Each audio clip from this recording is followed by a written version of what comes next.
When the boy returned home, he suddenly noticed that today's keyhole was vertical. He usually opens the door horizontally, which meant the police had been to his house. He intentionally pulled the door handle to make some noise. When they entered the room, everything seemed normal. At first, the boy thought he was overthinking it, but when he turned his head, he suddenly noticed that the tablecloth had been folded. He immediately realized this was a signal from the police captain. The real water lilies painting was hidden in the ceiling. He quickly reached into the ceiling and retrieved a black wooden box. Opening it, he found the stolen Chinese painting water lilies. The kidnappers saw this and angrily threatened him with a knife. However, the boy remained calm. He knew that the kidnapper in front of him was just a small-time goon sent by the boss and didn't have the guts to hurt him. What mattered most now was protecting the captain's whereabouts. So, the boy pretended to close the window and pulled the curtains. But this action raised the kidnapper's suspicion. The kidnapper walked toward the windowsill, and the boy's heart raced. The captain was hiding just outside the window, and if he was discovered, the consequences would be dire. Luckily, the kidnapper only opened the curtains and noticed nothing. Seizing the opportunity, the boy quickly flipped over the wooden box in his hand and pulled out the listening device left by the captain. The two of them got into the car, and the kidnapper handed the boy a blindfold,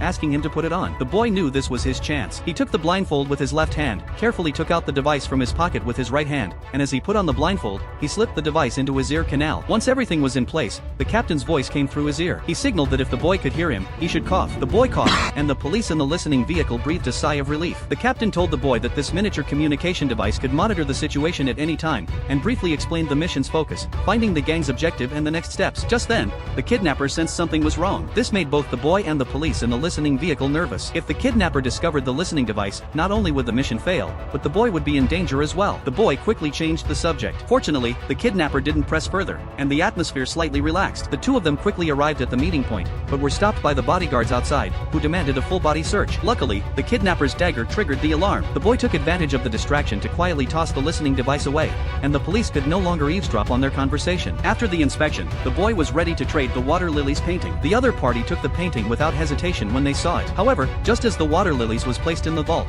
the red button on the painting scroll suddenly began to blink.